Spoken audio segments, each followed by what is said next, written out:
ஓம் சாய்ராம். எனதருமை பிள்ளையே, உன் கடமையை நீ செய். யார் என்ன சொன்னாலும் கலங்காதே. உன் முயற்சிகளை நான் அறிவேன். அணிலுக்கு அருள் செய்த நான் உனக்கு செய்ய மாட்டேனா? இப்போதிருக்கும் சூழ்நிலையை புரிந்து கொண்டு வீணான ஆடம்பரம், பலவீனம் உன் மனதில் தோன்றும் போது அது உனக்கு சொந்தம் இல்லை என்று உன் மனதிற்கு நீயே சொல். தற்போது உனக்கு கிடைக்கும் பணத்தை கொண்டு சிக்கனமாக உன் குடும்பத்தை நடத்து. உனக்கான காலம் வரும் வரை பொறுத்திரு. உன் இதயமும் அன்பும் என்றும் எனக்கே எனக்காக சொந்தமாக இருக்கட்டும். என்னிடம் இருந்து யாரும் அதை பறித்து விடவும் முடியாது.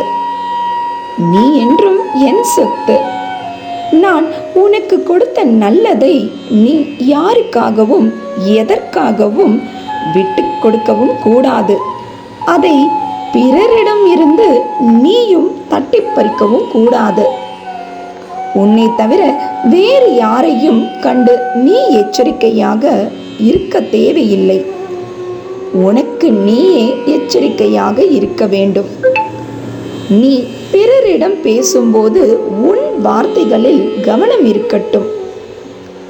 கேள்விக்கான விடையை மட்டும் கூறினால் போதும். அதிகமாக பேசினால் உன் பலவீனம் பிறருக்கு தெரிய வரும். முடிந்தவரை வார்த்தைகளை குறைத்து பேசு. நல்லதாக நினை, நல்லதாக பேசு, நல்லதாகவே நடக்கட்டும். நீ பேசும் வார்த்தையில் தெளிவு, நிதானம் இருக்கட்டும். நீ வேகமாகவும் தெளிவில்லாமலும் பேசும்போது நீ சொல்லாத சொல்லுக்கும் நீதான் முதலாளி என்பதை புரிந்து கொள். உன் புருவ மத்தியில் என்னை நிறுத்து. எப்போதும் உன் கவனம் அதிலேயே இருக்கட்டும்.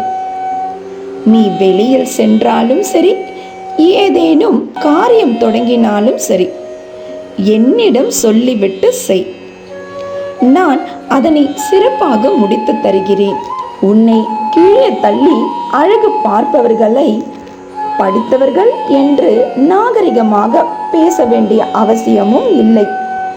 படிக்காதவர்கள் என்று அநாகரிகமாக பேச வேண்டியதும் இல்லை. என்னிடம் சொல், நான் அவர்களை பார்த்து கொள்கிறேன். உனக்கு ஒரு குறையும் வராது. நீ என் குழந்தை, இந்த துவாரகாமாயின் தாயின் குழந்தை. உன்னோடு உனக்காக நடக்க என்றும் இந்த கால்கள் உண்டு. உனக்கு நல்வழி காட்ட நான் இருக்கிறேன். என் குழந்தையே, நீ என்னை அல்லவா பிடித்து கொண்டிருக்கின்றாய். இந்த வாழ்வில் உனக்கு ஒரு சிரமமும் தெரியாமல் உன்னை ஜாக்கிரதையாக காத்து கொண்டிருக்கின்றேன்.